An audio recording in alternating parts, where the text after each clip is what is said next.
Insurance agents from around the world, welcome to the Insurance Guys podcast. My name is Scott Howell, your fearless host and leader, insurance agency owner and insurance evangelist for I Protect Insurance and Financial Services, based out of Huntsville, Alabama. And before we get started on today's episode, please help me welcome. He is a 6'3" sophomore from Saraland, Alabama, a parade first-team All-American, Rivals 5-star recruit. He is a fantastic insurance agent and the agency owner of Portal Insurance. Ladies and gentlemen, it is my profound honor to introduce to you Mr. Bradley Flowers. How are you, Bradley? So what the audience does not know is that anytime I meet with a client, I get Scott to say that to them before I walk into the room. Or just pick up your phone and play that on your phone real quick before you walk in. I'm great. It's good to be back. Man, it's great. So good to be back. Guys, first podcast of 2020 right here. First recorded podcast. Recorded podcast. Excuse me. Yes. Hey, Bradley, I got to tell you a story. Although this will air in probably a week. So I got to tell you a story. Sure. Tell me a story. Today, whose birthday is today? I'm going to tell you. Famous person in history. Ladies and gentlemen, it's Mr. Elvis Presley. Now, I've got a story, y'all, about Elvis Presley that I'm going to tell on the podcast today in honor of his birthday. For a half a second, I was thinking, oh, crap, is it Scott's birthday? No. So Elvis Presley's first cousin grew up in a little town not far from me. Now, Elvis grew up 45 minutes from me in a little one-room shack house in Tupelo, Mississippi. Mm-hmm. His first cousin was a female, and she grew up in, and I can't remember her name, but she grew up in a little town, I believe it was Red Bay, Alabama, which is a one-stoplight town in the middle of nowhere. And she went to the University of North Alabama in Florence, Alabama.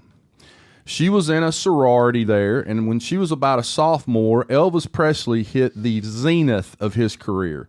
He hit that point in his career when he was as big as the Beatles, when he was the biggest name in the world. And she, of course, it was well known throughout the University of North Alabama that his first cousin went to school there. And Elvis considered her like a daughter to him. She was not much younger than he was, 10 or 15 years old. So she goes to the sorority house one night, and all the girls get together, and they say, listen, you're going to Graceland to spend the weekend with Elvis Presley this weekend. We all want an autograph from him. Can you make this happen? And she says, hell, I don't know. I'll talk to him and see. So she drives over to Memphis to Graceland, spends the weekend with Elvis, and one night they're sitting up he had kind of a second-story man cave, bonus room type thing up in the top of Graceland, and they were sitting there talking, and she goes, Elvis, I got kind of a thing I want to ask you about. She said, all my sorority sisters at UNA, they all want an autograph from you, and there's like 50 or 60 of them. I don't know how to do that. Elvis Presley stands up. This is a true story. He stands up. He goes, there was a guest bathroom up there. He goes in the bathroom. He comes out. He takes a complete roll of toilet paper, rolls it out on the floor from one end of the bonus room to the other, and he sits there on his hands and knees with a pen, and he signs one square of the toilet paper for the entire roll. And as he signs it, he's taking off the little indention part. And by the time he's finished, he's got about a 5 or 6 inch stack of autographs that he has just autographed. I would love to get one of those. That is a true story, ladies and gentlemen. And happy birthday to the deceased Elvis Presley today. That's cool. Okay. Guys, we have got a fantastic podcast for you today. I'm excited to be here. I am in Mobile, Alabama, and it is a beautiful day outside. The birds are chirping. It's probably going to be 65 degrees here today, and I'm excited to be here. And guys, I've got a new here's our new term for 2020. Bradley, are you ready? Tighten up 2020. This is our time this year in each podcast to give people relevant information that they can go back and implement in their agencies. And let's tighten up our agencies in the year of our Lord 2020. And so without further ado, I am super excited to have our guest on the show. She has been a longtime podcast listener. She has been in the insurance agency business for quite some time, and I think it's time to give her the introduction that she's always deserved. So Absolutely. Here we go. She is born and raised in Centralia, Illinois. She is married to her smoke show husband, Bobby, who I was all over Facebook looking at pictures. I'm going to tell her right now, if she ever divorces him, I'm marrying him. I'm just telling you right now. So, smoke show husband Bobby and their two beautiful baby boys, Jagger and Bronx. Fantastic names, by the way. She is the vice president at Alcorn Insurance in Centralia, a family agency that's been around since 1963. And I want to give a shout out to her grandfather, Mr. Gene Alcorn, who founded the agency. Ladies and gentlemen, it is my profound honor to introduce to you first-time guest on the podcast, Miss Kelsey Alcorn. How are you, Kelsey? I'm good. How are you guys? We are doing fan-supertastic this morning. We're proud to be here, and we absolutely love that you're going to be on the show today. Tell us about you. I want you to climb in our DeLorean today, get in my passenger seat, go back in time, and talk to me a little bit about how you got into the family-owned agency business and just bring us up to today. Sure. By the way, when my husband listens to this, because I've been talking to him about being on the podcast Smoke show. I am blushing, and I just know how he is. He's going to be like, oh my gosh, Kelsey. Anyway. So I'm just telling you right now, that guy needs to be a male model or something like that. He is a dimey dime. Woo. Well, you've got to dime yourself, because I've creeped on her too. Oh, boys. So we got some. Okay. Now I know what I'm dealing with It's here. getting a little heated in this room. I'm going to have to walk out. I thought I was the only one that did that. Obviously not.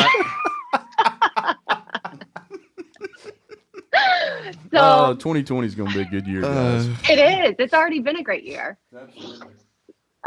So just a little bit about me. Obviously, it's a family agency. We've been around since, like you said, 1963. Back when I was in high school, obviously I didn't want to go flip burgers. So my dad's like, you're going to come work up here. I just, did the secretary work. I answered the phone, filed, all the stuff that's just not Fun. exciting. Yeah, because you don't know. I didn't know what a claim was. I didn't know how to process a claim or do any of that. So, back when I first was in high school, it was just scratching the surface because I didn't want to do any more than that. I never did. And the whole time, since I was in high school, throughout college, my dad would just drop these little breadcrumbs, like think about going into the agency. Just think about it. He never once said, this is what you're doing, because he knew that if he said that to me, I was the child. I'm the oldest of three, but I was like the rebellious oldest child. I wasn't the one that was trying to please everyone.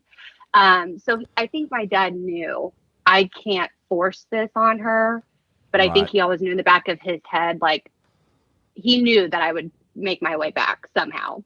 So I graduated from Eastern in 2010. And if you know EIU, Tony Romo. I don't know if you guys are football. Yes, I know that Scott played basketball, right? Yes. Okay. Very familiar with Tony Romo. Very familiar. Okay. Who's I was she? not in I'm kidding. So anyway, I went to EIU, and a lot of the kids there are from the Chicago suburbs. So that was where a lot of my friends, when we graduated, they all went back to the Chicago suburbs, and someone said, hey, Kelsey, they referred me to the company that they were working for. So right out of college, I moved up to Chicago. So, insurance was not on my radar. I worked in Chicago for a year doing inside sales for a transportation company. Funny, isn't that just kind of foreshadowing? But anyway, I did that for a year, realized not really for me, made my way back to Centralia. Then I hopped back over to St. Louis for a health insurance job over there, did that for a couple of years. And then I would say in 2015, I made the decision that I've worked corporate America. Right. I am never going to meet the people in charge. I'm never going to meet the actual owners of these companies. What am I doing? And if you did, you'd probably be disappointed. Well, I would say 2015, I finally committed to coming and working for the agency because I wanted to work for myself. Right.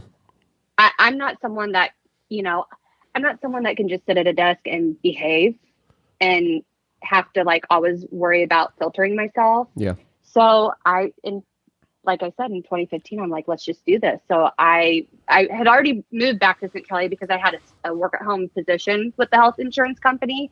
And I just said, screw it, we're doing this. And at that same time, my brother Chase, who's younger than me, he was in college, and he also made the decision like, hey, I'm going to sell insurance and go to college at the same time. This kid, I tell you, once he has something in his head, it's like he was going to school full time, but then driving back because he was about an hour away, 45 minutes, hour away. So he would, depending on how his schedule was, he would go to school for 3 days and then come home on Thursday, work the whole weekend, and then go back to school on the following Monday. He's a savage. Oh, and he's with the agency now full time? He is, yes. Ooh, I bet he's knocking the bottom out of it. You know what? It's kind of dangerous. He's dangerous. And he's one of those people that if you would never want to go into a heated discussion with him if you weren't following his side, because he is a savage. Mm-hmm. Yeah. And he's a savage when it comes to selling. So I got a question for you, Kelsey. Is your grandfather Gene, is he still alive today? No, he passed away in 1983. Okay. Yep. So you never were old enough to really hear stories about how he founded the agency and things that, those types of things. You weren't old enough to really have those kind of discussions, were you? No. And I know that he had actually bought the agency from like a Rainier or Rainford, and so he bought that back in 1963. He bought out another agency, and that's when he started Alcorn Insurance. But I will say there are people that are obviously around that really did know him. So I've heard so many funny stories and great stories about him. Sure. I always ask my dad from like time to time, like, just how was your dad? And Scott will tell you he was like no other person. Right. And he was one of those people, because this is a small, Centralia is about 14,000. Right. But back when he was in the agency selling, it was like when you would just go to the bar in the afternoon for a couple of beers with the guys, and you're like selling insurance that way. Right, which, I mean, I guess you can still, can't you still go out for beers and do all that? But it was just a different time back then. Yeah. And I don't think what he was doing back then would necessarily work for what's going on now. Oh, absolutely. But it worked for him. Right. It worked for him at that. And he was one of those, like my dad said, he was the closer. He could close like no other.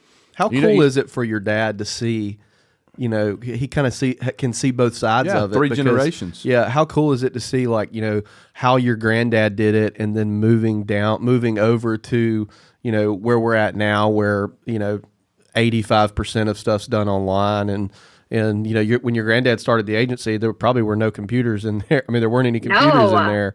The rate sheets and things like that. So homeowner's policy was $8. Yeah. Does your dad? Does your dad ever? $15 deductible. Yeah. Does your dad ever talk about that? Like, the difference in the agency and how far it's come? Because honestly, that's probably not the case for every family agency.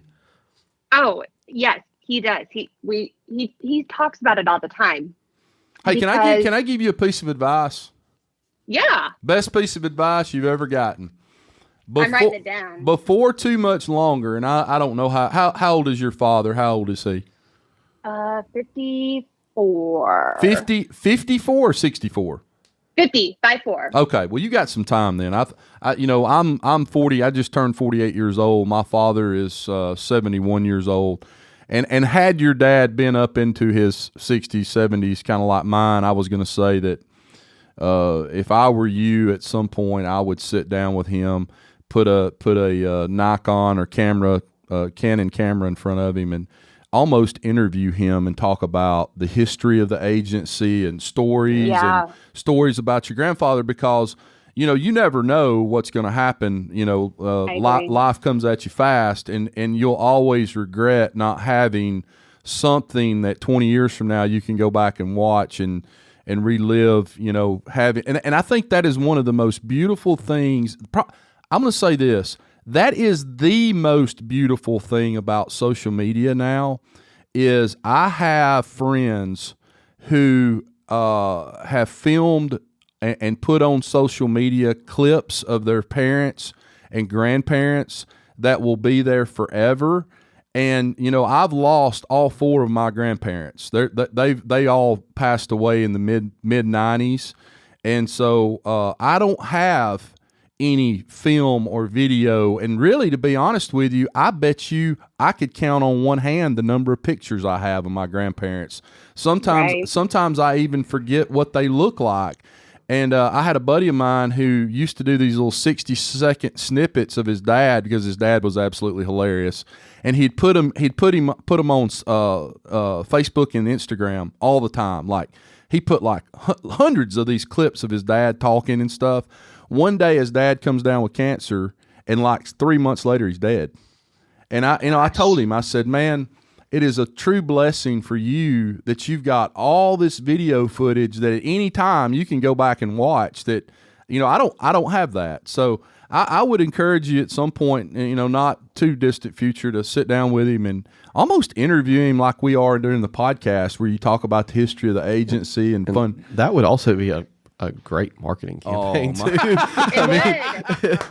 I love how Bradley really brought it back full circle, and you could also do an entire campaign on that. But who's what? So, but what does Scott ever talk about? Or your dad ever talk about? His dad's name's Scott, right? I think his brother. Yeah. Isn't it? Oh, is it your dad? That's Scott. No, Scott's my dad. That's what I thought. Yep. Okay, Gotcha.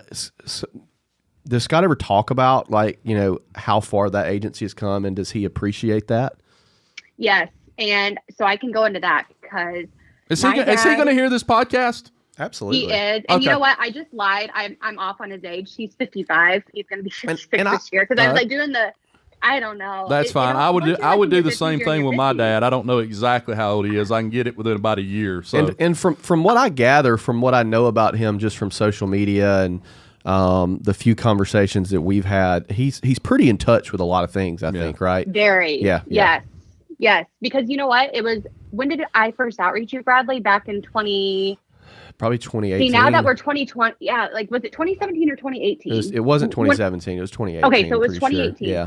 My dad was the one that encouraged me to reach out to you. Really? Because my dad, he's the one that keeps up. I mean, he still gets the insurance journal. He still highlights, he'll still slap the insurance journal or any kind of article that he thinks is important, and he slaps it on our desk. He did that yesterday with Chase and I. I mean, he's the one that honestly, he kind of like collects all the information. He keeps up on the people in the industry. So he is very in touch. The man, I love you, Dad. I still have to show him how to save a PDF file. Sure. But I understand.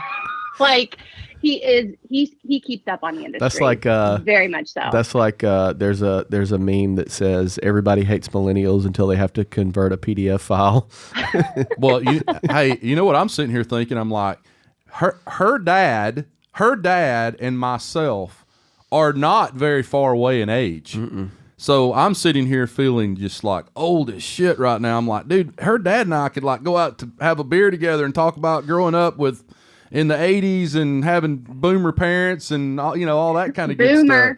Yeah, no doubt. So to your dad, Scott, we love you, man. We appreciate what a beast you are. I'm gonna tell you, first telltale sign that I get of an agency that is progressive and growing is when you have a guy like that does the stuff you're talking about, where he's keeping up with the industry. He's always learning. He's always wanting to learn new things. Not being complacent. That's right. That's the big thing. Yeah, because so many agents in his age group, right. It's either they get it or they don't. That's right. And the ones that don't,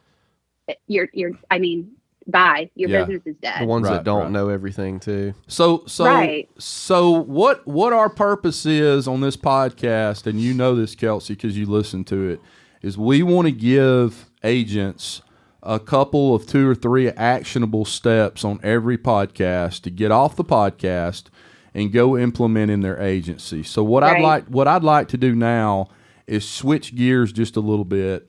and talk about your marketing plan. I know that you're smack dab in the middle of moving the Alcorn agency into the 21st century. Right. And utilizing all this information that you get from our podcast and other podcasts and other things that you look at and research. Tell our listening audience some things that you're doing in your agency to move the ball one step forward to greatness in 2020. I mean, really, I love that you use Tighten Up 2020 because I feel like 2019 was really the year for me to, and our agency, to just try to pump out as much content as we could. Right. You know, we weren't really, and in 2018 when Bradley and I were talking, that's when the video was like, okay, how do we do this? And that's why I outreached Bradley because, you know, Scott saw that he was the one doing these videos and Snapchat and this and that. So, and we hadn't been doing video. We'd been posting. I mean, my dad, I think we created our Facebook back in like 2013, but that was like when everyone's like, hey, let's quote your insurance. Right. Contact us for a quote. And like that just doesn't work. Today's Veterans Day. You know what you should do? You should get a quote. I'm like yeah. I saw a post. I saw a post in an insurance group this past week during the holiday, and the person was asking advice on Facebook, and this guy commented, and you can tell like people online and when they give advice, whether they're super confident or not. By the way, I at least I can. Sure. And the guy basically, his advice was, hey, you need to post about stuff, but you need to tie everything into insurance and getting a quote. And I was so pissed off when I saw that because that is so wrong. And my wife talked me out of replying to his comment and telling him he was wrong because she was like, you're gonna do this. It's gonna come across the wrong way no matter how. So I just kind of let it go. But like that's we've had 300 people reach out to us in probably the last 6 months with advice. And like the overwhelming theme when it comes to social media and insurance is you don't have to tie everything back to getting a quote. Right. Anyway, sorry. You don't need to give 3 right hooks a day. No. Right. In fact, you'd be better off doing no right hooks, which is kind of what I do to a degree. Right. I mean, anyway, sorry. Go ahead. No, that's okay. No, because I love that because I think the technique that I utilize is I'm not here to try to sell you insurance. I want our audience to learn more about us and to know who we are. And especially being in a local agency, I want them to be able to see us online, and if they see us out, I don't want them to go and like run and hide down an aisle because they think the first thing I'm going to mention is, hey, can I quote out your insurance? Right. Because that just doesn't work. So I don't use the technique of let's just, they know that we're in insurance. I mean, we've been around since 1963. We don't always have to talk insurance. I want our audience to learn more about us. And I want them, I think a new technique that I'm going to try to utilize more is really learning about who our audience is and engaging more with them and, building more relationships. Right. Because if they start really having a real rapport, a real relationship, they're going to trust that they can come to you when it's time to say, let's talk insurance. Or you can go to them because you've built equity with them. You're building social equity with them the more you're engaging with them genuinely. And then you can ask for the sale. And if they say no, they're not turned off and you're okay. Right. Whereas if you just DM'd all of your followers right now and said, let me quote your insurance, you're going to have some that say yes. You're going to have some that get ticked off, and you're going to have some that block you and never want to talk to you again and do avoid you in the aisle at Publix or Walmart or wherever you shop. And you've just blown your wad on the old equity there. Exactly. Yeah. And, it's like I've used this example before. It's like the guy that goes into the bar and asks every single girl out. Well, eventually somebody's going to say yes, but A, and we never talked about this, is it going to be the one you want? Right. And B, how many have you left in your wake that hate your guts? Exactly. Yeah. So Kelsey, tell me some strategies. I want to hear some things that you've been thinking about through the holidays of things you want to do in the new year that maybe some other agents out there that are in the same boat that you are. They're with a family agency across the United States of America could think about implementing this year. Can I interject real quick before she does that? Please. Take us through the process real quick of when you kind of started on this path of this kind of digital marketing for that agency. It sounds like you may have had a little bit easier of a time of getting people to buy in, but take us through that process real quick. When did you guys decide to do that, and how did it go? Okay. Really, I would say I started really focusing back in 2018. It was the middle of 2018 because I think that was whenever I called you, and it was the middle of the year. It was probably like June or July, I want to say. Yeah. So, and you were like, make a list, like make a list of everything. So I like went to Scott and Chase, and I was like, this is what Bradley told me, and like, this is what we're going to start doing. So in 2018, like at the later half of 2018, I was just writing down anything and everything that I could think of that we could make content, Yep.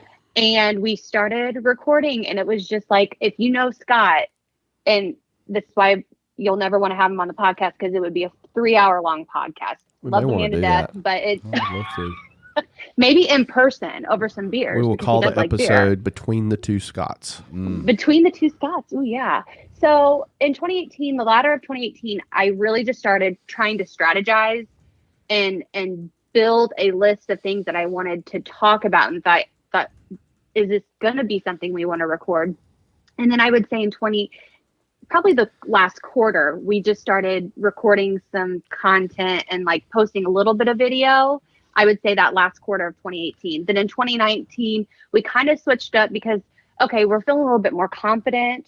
So let's just start like branching. It doesn't have to always be about insurance. And that's what I've really learned. No one wants to watch a real, like, unless they're looking for it, they're not going to sit and watch a video about, well, just so you know, your deductibles and your bodily injury and property damage, because people don't care about that. Right. They really don't. So I've really tried to change. In 2019, it was more like, okay, if there's something that is helpful for the customer to know, like, hey, did you know that if you replace your roof, I don't know how to talk, but we're in Alabama, so it's roof. Is it roof? Okay. We put about 5 O's on that baby. Roof. Yep. Roof. Okay. Ryan Hanley's thinking, what the heck did they just say? Like what? And my family they're very savage with the way that I talk, because they say that I pronounce things very odd. It's because you listen to the Insurance Guys podcast. Yeah. So it's always, they're very savage when it comes to me. But so in 2019, it was like, okay, let's not just talk about like your deductibles, because that doesn't really work. But if there is like a genuine, topic that would be very helpful for people like teen drivers, or, now there's apps and discounts with certain carriers. If you have a teen driver and they have like an app that can track them and give you like 30 days or whatever of data on how they're driving, you can get a little bit of a discount. Those are the things that you should be talking to your agent about. And that's how we always kind of end it. Like, talk to your agent. It's not come talk to us, but these are things you need to be talking to your agent about, because when you do it like that, people are more like, oh, wow, well, they're not really trying to get my business. That. They're just trying to like be helpful. Right. You like what you guys are doing right now for free, and you're getting free, and you're using, you're giving them free information for them to use in their agency. Yeah. You're not expecting anything out of this. Again, it's back to the give, ask. And when you do that, you're building that equity with that person or with that community or whatever. And, Scott and I don't have a business. We don't have anything that we're trying to get anyone to do. As far as, all we really want people to do is listen to the podcast.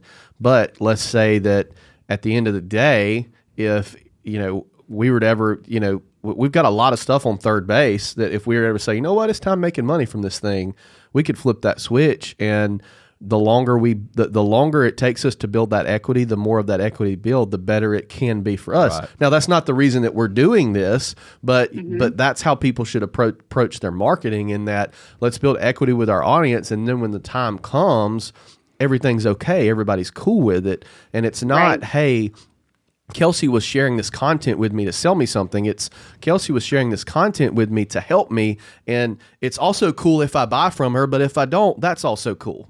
You know? Right. You know, Bradley, that is a beautiful segue into, ladies and gentlemen, insurance agents from around the world. Today's podcast is sponsored by nobody.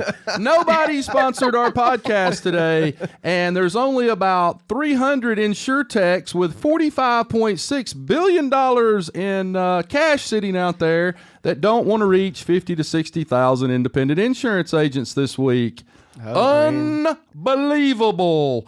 Unbelievable. But anyway, That was a joke, by the way. I'm not a We're good not headliner butthurt for by that. that at all. So. no, I'm not butthurt by that at all, guys. And we've got if you some- believe we've got that, I some- got some land in Arizona I want to sell you. We've got some good. I don't get that, but we've got some good. We got some good folks we're talking to, some good companies. So Hey, Kelsey, I want to hear something from you, specifics here. What you doing in 2020? 2020, I think we're still going to be using the same strategy as what we did in 2019 with the social media. Okay. Just putting out the content that we're not here to sell you something. We're just here to community resource. yeah, exactly. And really just kind of being someone that's, hey, did you know this? Did you know this? Right. Still building that rapport with people, because I think you still, we've been around since 1963, but not what they were doing in 1963 is not what they're doing in 2020. Yep. So having to just continue to engage with our audience and bring content that's not selling down your throat, because that's just not the approach that we're going for. But I would say definitely tightening up. With Chase and Scott, I would say Scott is definitely more willing to do some videos, where Chase is just, he'll do them, but it's kind of all the timing. I come in, Scott comes in super, what time he just walked in, by the way. He's in here at like 6 a.m. Mm-hmm. I can never, I've got 2 little boys at home. I'm not, Sure. He's like, if you want to talk to me, come to me before 7 a.m. It's like, dude, That's like Seth Zaremba. If you want to have a phone call with Seth Zaremba, you got to do it at 2:00 in the morning. Right, That's right. not an exaggeration. That's right. So I want to talk in front of you for just a second, if you don't mind, Kelsey. No. Bradley, what tighten up 2020 for you? What tell me some things marketing wise. And I know you probably stay up. You've probably got flow charts and a whiteboard that's the size of this wall in here that you've got marketing ideas and things. What are you doing in 2020 that's different than what you've done in the past? So first of all, I have a whiteboard that is bigger than this wall right here. So that is true. And I've got a Facebook ad campaign drawn out on it. Not in words, but in pictures. Right. So the customer that was in the office when I was drawing it out was looking at me like I was insane. I'll bet. You look like Einstein trying to figure out the theory of relativity. I have terrible handwriting. I will agree. I have been I have been using lob.com to send letters and checks. They're a service, and I don't mind shouting them out because it's super, super, super cheap for their service. No danger of them sponsoring us, so go ahead. No, not at all. So to send my checks and stuff, so I don't have to handwrite my checks. It's like the greatest day in the world. But anyway, so we're doing a few things. One, we have a big campaign we are doing that we are partnering with Facebook on. I had to sign a non-disclosure agreement with Facebook for them to show me behind the veil. I don't know if we've talked about that or not. No, we have not. I'm in a program with Facebook along with a few other agencies in the country. We're running Facebook ads centered around barbershops, restaurants, mom and pop type businesses. It's basically a direct to consumer campaign, but we're running it through our agency. That's what's drawn out on the board. Big time focus on that. Doing that with Patrick Romy. I have not done a good job in 2 areas marketing in 2019. One is I did not add any loan officers to my queue that are referring to us. The only ones we added were ones that folks that I hired brought with them. And that's something in 2018 that I was seriously focused on was reaching out and proactively every week I'd meet with another loan officer that I didn't have a relationship with. And that's basically what I built part of my agency on. The other part was Facebook ads. So what I'm doing in 2020 is committing to every week we're trying to add another loan officer, another realtor that's referring business to us. The other thing I didn't do a great job of is I did not do a great job of marketing Portal in the local community. I did a decent job marketing it nationally. I did not do a good job marketing it in the local community, kind of how Kelsey does. Right. You know, I didn't really do a lot of that, and that's something that we are seriously focusing on. We're doing a couple things, but I think that was strategic because I remember you and I having a conversation about that. Somewhat strategic, somewhat on purpose because I knew I didn't have the time to do it. Right.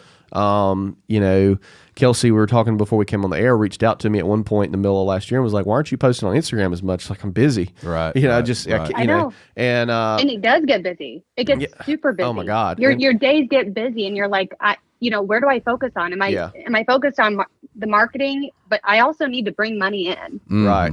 And so I'm focused on that. And we're also in our agency, separate from marketing, we are super obsessed. We are doing things, implementing things, and making decisions like we are a $10 million, $20 million agency. And that sounds hokey, but I'm basically sacrificing an amount of revenue that I could be generating to focus on building the foundation of our agency from a process and procedure.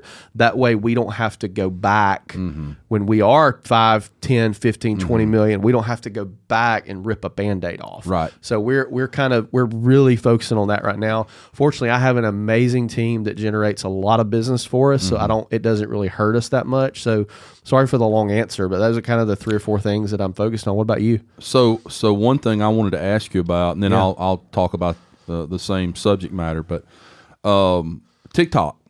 You know, just since our last batch filing the podcast, really, and it's something that Gary Vaynerchuk has been bullish on for a while is TikTok and Instagram. I'm not Instagram, but LinkedIn. TikTok. I love LinkedIn. Yeah. Oh, I know. We're going to talk about that in a second. But you know, been bullish on those two. So TikTok is taking off. The growth on TikTok is tremendous right now. What is your strategy? What are your thoughts on TikTok and insurance agents utilizing TikTok? I'm glad you asked. So TikTok right now kind of reminds me of Facebook business pages in 2012 when I was first kind of getting going, because I was having to convince other agents that they needed a Facebook business page. Right.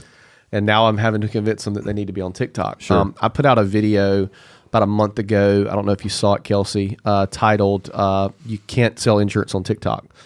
And I believe that.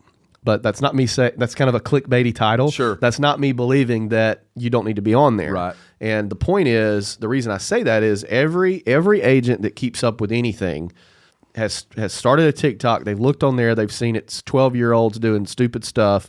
Like, I can't do anything on this, and they're going to get off of the app and they're going to delete it, which is the exact same thing that I did about back when it was Musical.ly about a year ago. Right. For those that don't know, TikTok used to be called Musical.ly, and TikTok bought it, or somebody bought it and named it TikTok. Anyway, so I think the strategy is to be on there, put out content that's not necessarily about insurance, put out content that is native and contextual to that platform, build an audience, because what's going to happen is if it stays around and it looks like it is, it's going to age up. Right. And your parents... It's and your already aging up. It's aging up now, right? Well, because we're on there. Yeah. I see a lot of 40 and 50-year-olds on there. And so I'm looking up actually the number of TikTok users.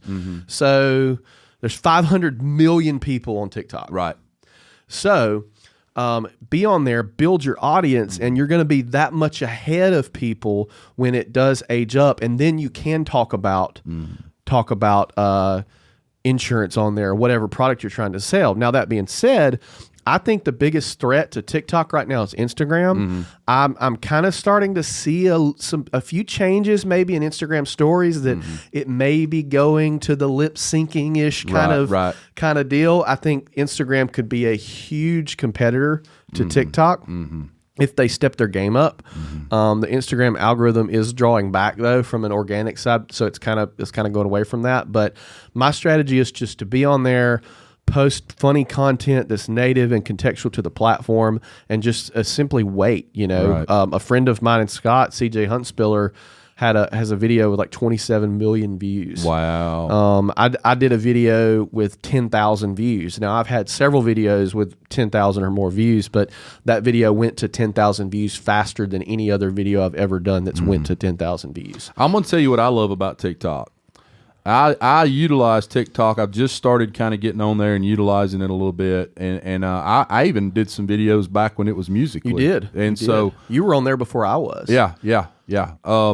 So the thing I love about TikTok is you can make some, if you're creative, and you can make some really, really funny videos. It is extremely easy to save that video to your phone, and then you can push that out across the other content channels, Facebook, Instagram. In fact, you can even do it while you're posting to your TikTok channel. But nobody's going to reach out to you and say, I want an insurance quote on TikTok, but that doesn't mean you don't need to use it. Sure, absolutely. And I love that. And they have some really cool features on there. I mean, some of the stuff I've been doing with the picture downloads where you can do the countdown and stuff like that, just to get your... The green screen, I think, is innovative. It's probably the easiest way to create content. You can do a green screen without actually having a green screen behind you, I believe. Exactly. And Scott and I actually have some time carved out in the next 2 days to do some funny TikToks. I love that. But, I think that that if you create content on there, not necessarily insurance content, but maybe something about you or your community that maybe leans insurance-y a little bit, save that and then post that on Instagram. It's going to be different than what anybody else is doing on Instagram, and it's going to jump out to your audience. What do you think about that, Kelsey? I completely agree with you, because I like Instagram. Here's my feeling on Instagram. I like with Instagram how you can be a little bit more personal at times with the business page. Like on Facebook, you can be personal and business, but a lot of the times on Facebook, on Alcorn Insurance, we do a little bit of both. On Instagram, I can at least get on the stories that feed into Facebook. And that is one of my actual goals for 2020. And I actually just posted about this on my Instagram story. But at the beginning of 2019, I was really using the stories, Instagram stories, and I was really, really good at it. And then like in the middle of the year, like everyone says, you just get really busy. Right. And it just kind of fell off. So one of my goals for 2020, and I should have brought this up earlier, is definitely doing more on stories, because that's more of a documenting your day. And it doesn't have to be insurance related. And I love your idea of taking a TikTok video and just feeding it in. Because then people are saying, okay, like they don't take themselves, they're not stuffy. Right. Who wants to work with someone that's just stuffy and boring? Like when most people think of an insurance agent, that's what they think of. If they're not in our industry and they don't know what's going on, that they're like, who wants to talk about insurance with someone? It's just one of those things. So I love that. And I would definitely utilize a TikTok video and throwing it into your other feeds. The other thing that happens, Kelsey, and I say this because it happens to me from time to time, you think you've figured it out. And when you think like, okay, I figured this out, I've got this on autopilot, I know how to do this, that's when all your numbers are going to drop. And that's when you're going to slack off, and that's when you're going to post less. You've got what you've got to do, I think, with social media. If you're not a Gary Vaynerchuk or a Tim Ferriss or a Scott Howell that's at the top of their game, I'm kidding. I'm not. what you've got to do is you've got to be in a constant state of testing. And I want to get your thoughts on that specifically. You've got to be in as long as you're in a constant state of testing, you are going to be moving that football down the field and getting better and better and better and better.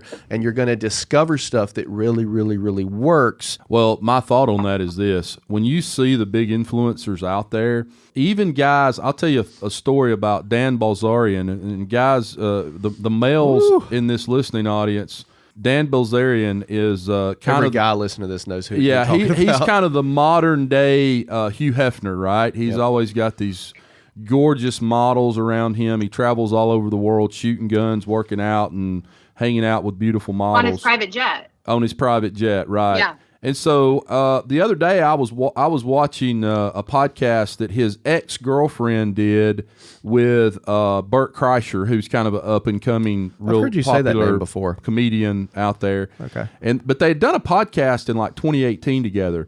And in the middle of the podcast, he goes, tell me about your time with Dan, when you were his girlfriend for a year. And he said, did he pay for everything as far as, you living with him and stuff? And she goes, well, obviously when I was with him, he would pay when we would go to places like Paris and Thailand and Singapore and all these places. They'd go do all this cool stuff in. But she said, the one thing that Dan did for me, he didn't pay me any money, but the one thing Dan did for me that nobody knows about is when he got ready to become an influencer in social media, he pulled together some of the best people in the world on how to crack the algorithms on Instagram, Facebook, and all these other social media platforms. And he showed me how to do that, how to crack these algorithms. And what most people don't understand is these guys that you see that get, that have 4.6 million followers on Instagram, those people have sat down, as Bradley said, and tested and learned from some of the best in the business to figure out, okay, what do I need to put as copyright? What do I need to do to crack this algorithm?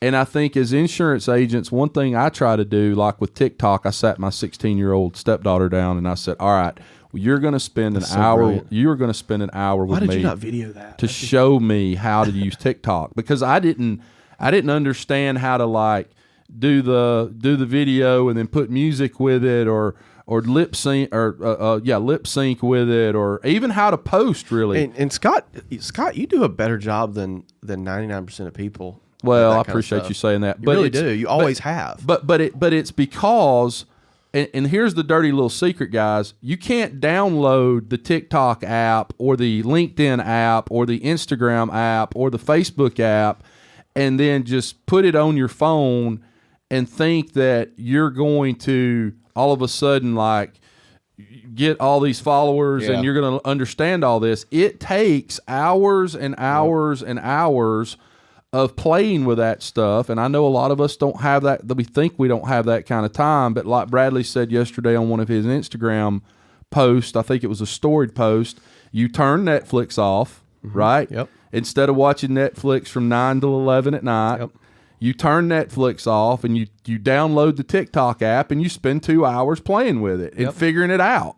Yep. And that's how you get good at all that. And that's what I do. That's exactly what I do. Well, and two, I think a mistake a lot of people make, and I'd love to get Kelsey's thoughts on this, is posting for the sake of posting. Right. Even though we say, hey, if you've at any time had a phone call with me or I've consulted with you on your marketing, which I do a lot of for free, I'm telling you need to post 2 to 3 times a day across all these platforms, or that it at least needs to be the goal.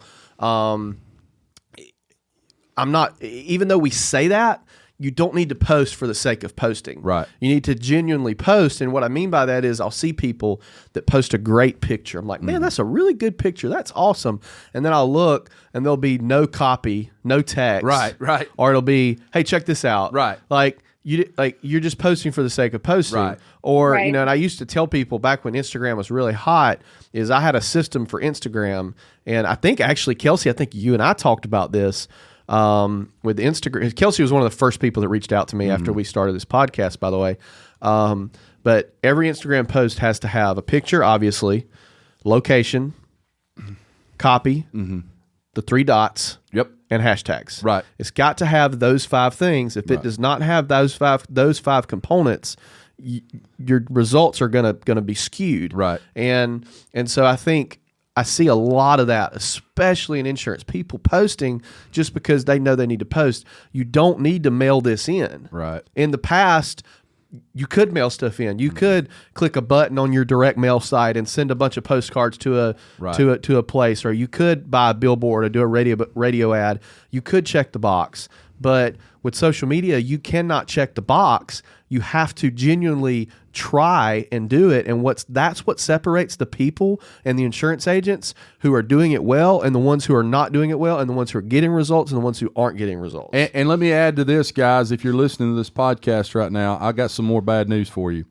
These algorithms change about once every 6 months. Yep. And if you're not keeping up with that and figuring out, and there's how do you figure it out? Everybody, you've got a phone, you've got Google, you've got YouTube.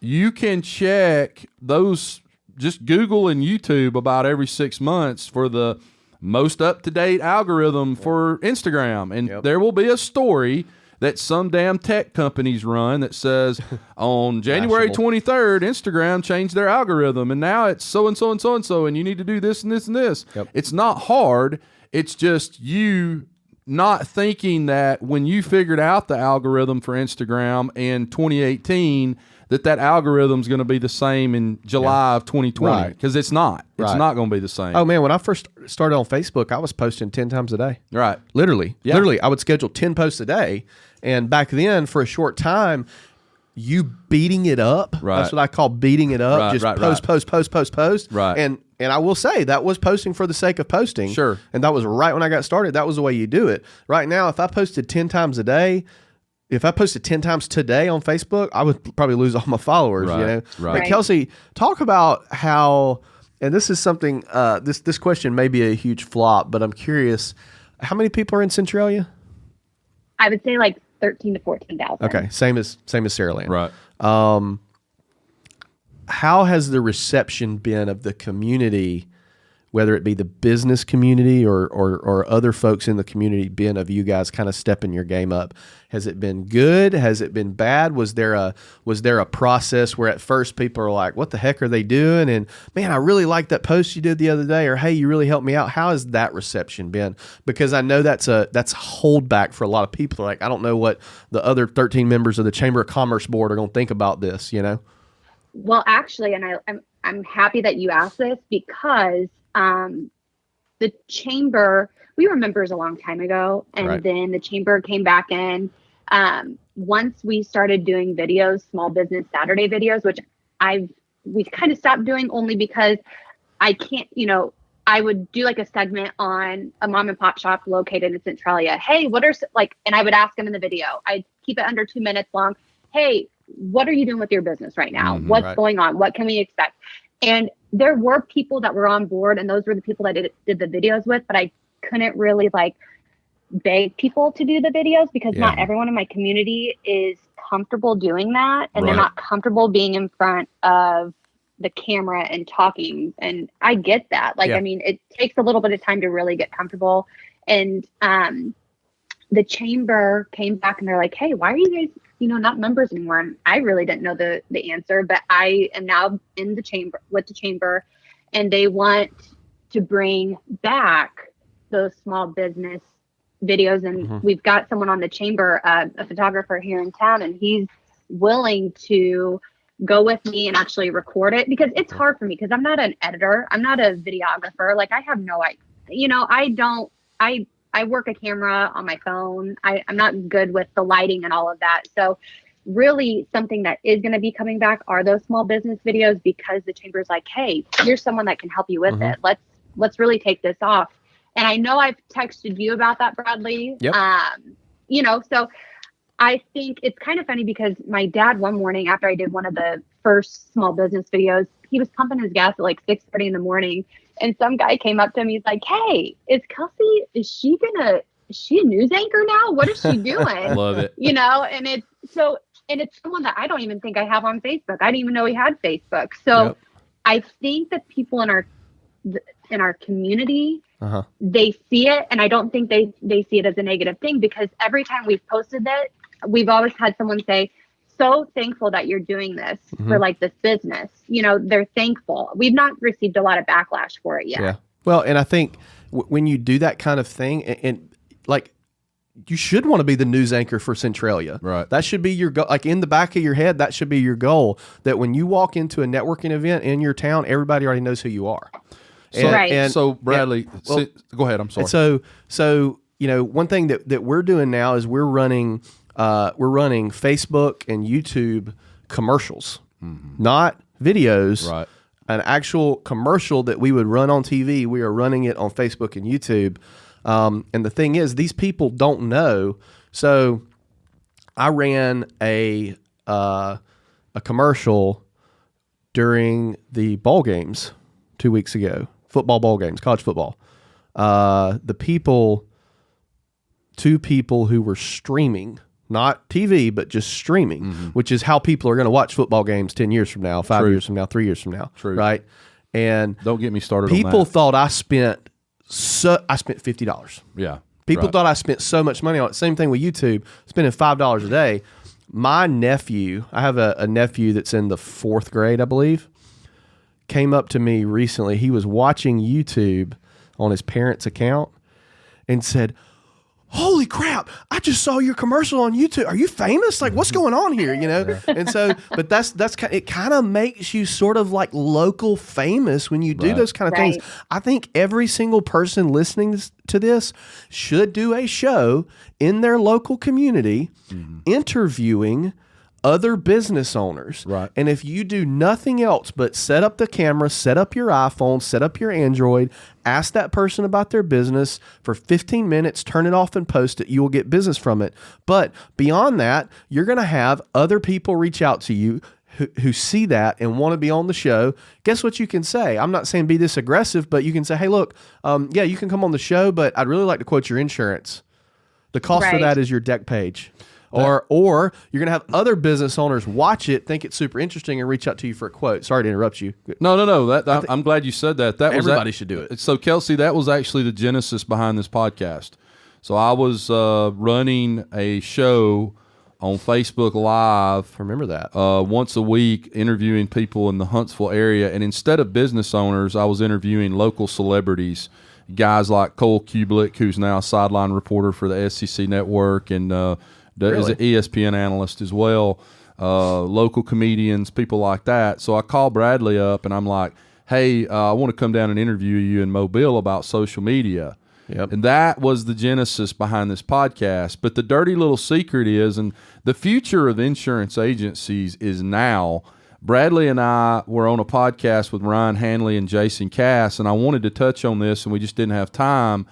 But Ryan Hanley mentioned, the future of there's going to be a lot more marketers in the traditional sense, marketing, not, going out and finding markets for an agency. But what's happening right now, and Bradley's doing this as well. So Bradley's videographer sitting outside this door right now. He looks like he's getting ready to go into the principal's office. He's just sitting there with his phone. But so Bradley has a videographer who does post editing and post for him. He's an intern for Bradley. What you're seeing among large insurance agencies that have the net operating income to afford it is those agencies are hiring a full-time videographer to produce content and post edit.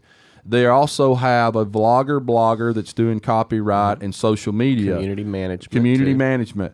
That's the future of the insurance agencies out there, and that future is now. Those guys have those people on staff now who are creating content to push out across the social media platforms. And here's the advantage they have over Kelsey and I.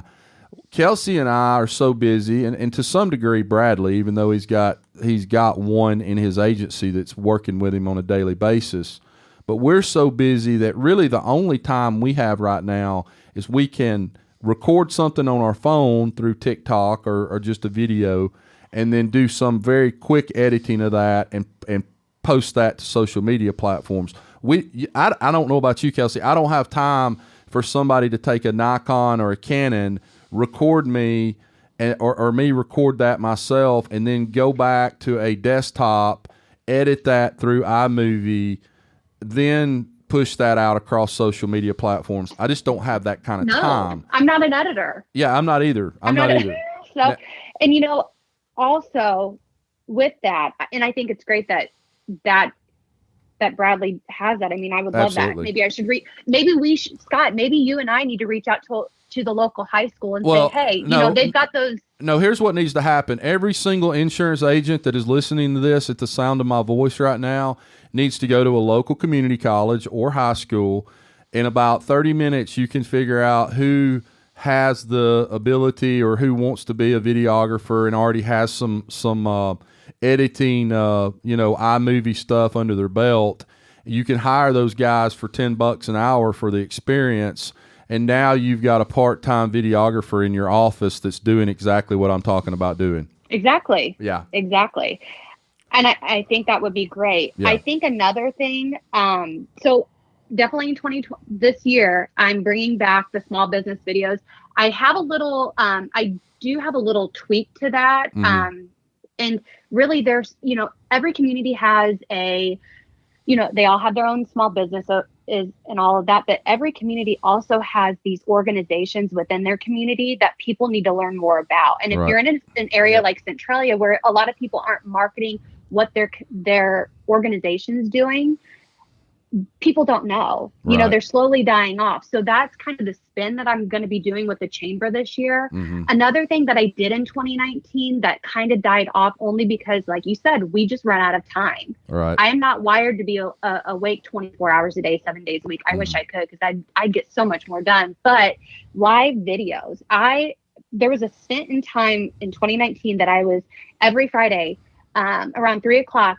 I was literally taking the chamber's emails about upcoming events, hopping on live, and going over the weekend events. Mm-hmm. Hey, did you guys know that this is going on in our community this weekend? The Culture Society is having this. Hey, our park is having this concert. Because that email, the chamber is only sending the email out to the chamber members. No one else. Yeah, I mean, basically what you can do, brilliant. What you can do is turn your Facebook business page into the what's happening now on our community page. Yeah, right. The community news anchor. That's right. The community news anchor. I agree 100%. So guys, I'm going to wrap this podcast up. Kelsey, I really appreciate you being on here today. We love you. Guys. Thank you. Thank you so much for all the love and support that you've shown us. Guys, I want to say one thing as I wrap this podcast up. I'm not very smart. Yes, you are. No, I'm not. But since 2015, there's two things I've done that I do a damn good job of. Every single time that I've been on this podcast, I've always talked about the mission of this podcast. It is clear, it is concise, it is helping insurance agents in any way we can. As it relates to that, and as it relates to my social media, since 2015, I've had one goal. And it kind of wraps up everything that we've said today. In my local community, my goal has always been that when I stop at Walmart to pump gas, when I go into a convenience store, when I walk into the mall, when I go to a ball game and see somebody I know or don't know, my one goal has been for every single person to see me that doesn't know me and look at me and go, you know what? I don't know him, but I know he's the insurance guy. That's a really good goal. That has been my one goal since 2015. Yeah. And it will continue to be my goal. I don't need to get on there and talk about uninsured motorists and how you need a quote from me. What I need is every single person in Huntsville, Alabama, and North Alabama to see me from 20 feet away and go, I don't know that guy, but I know he sells insurance. And one thing that Ryan Hanley talked about the other day when we were on a call with him is you have proactive business and you have reactive business. Correct. And actually, he was talking about proactive and reactive referrals, but I think you can have proactive and reactive business in that you have people who react. In other words, you say, hey, man, let me quote your insurance. That would be reactive business. Mm-hmm. And then you have proactive business, which are people that say, I know Scott, I know Kelsey, I'm going to reach out to them for a quote. And I bet you if you looked at it at scale, the proactive business has a higher retention, lower loss ratio, and lower maintenance than the reactive business. That's it. Almost everybody that I've ever hard sold has given me problems down the road. Right. Yeah. Right. What were you saying, Kelsey? No, and you know what? Honestly, for 2020, none of us, anyone that gathers anything from this, is never get comfortable with your social media. Never get comfortable with the marketing, because the moment you get comfortable, like you said earlier, the numbers are going to drop. So you've got to start implementing things that you've never done before, or bringing back things that used to work, but being consistent with it, with the live videos, with the stories, to documenting your day, your niche campaigns, which I didn't even get to talk about, but it's just, don't be comfortable. Absolutely. Never be comfortable. That's the title of this episode. Don't be comfortable. I'm emailing Johnny right now. Never get comfortable. That's the title of this episode. Guys, we love you. And remember, rewards come from action, not discussion. Get your ass out from behind that desk today. Go out and move the ball one step forward to greatness. I don't give a shit which agency management system you've got. I don't care about all this other stuff. Nothing happens until a sale is made. And you owe it to your family. You owe it to your kids, your wife, your parents that have been struggling their whole life. Your dad retired from Chrysler Motors. He lost his pension. They're living on Social Security. And you have a chance to go out and change their life and give them what they've always wanted in their life. Go out there today and sell insurance. Don't do it for yourself. Do it for them. Save money for your kids' college fund. Go do it for them today. Go sell insurance. Write good business for the companies that you represent, and write good business for the agencies that you represent. Bradley Flowers, I love you. Thanks, Scott. Thanks, Kelsey. We'll see you guys next week. We'll see you next week on the Insurance Guys podcast. We love you. Thanks for listening to the Insurance Guys podcast. If you need to know more about me, or you need to get in touch with Scott, you can always reach me at theinsuranceguyonline.com, or email me at iprotectins@gmail.com. And if you need to get in touch with Mr. Bradley Flowers, go to bradleyflowersinsurance.com, or email him at bradley@saralandinsurance.com. Guys, we love you. Thank you so much for listening. We look forward to being with you again real soon on the next episode of The Insurance Guys. Take care.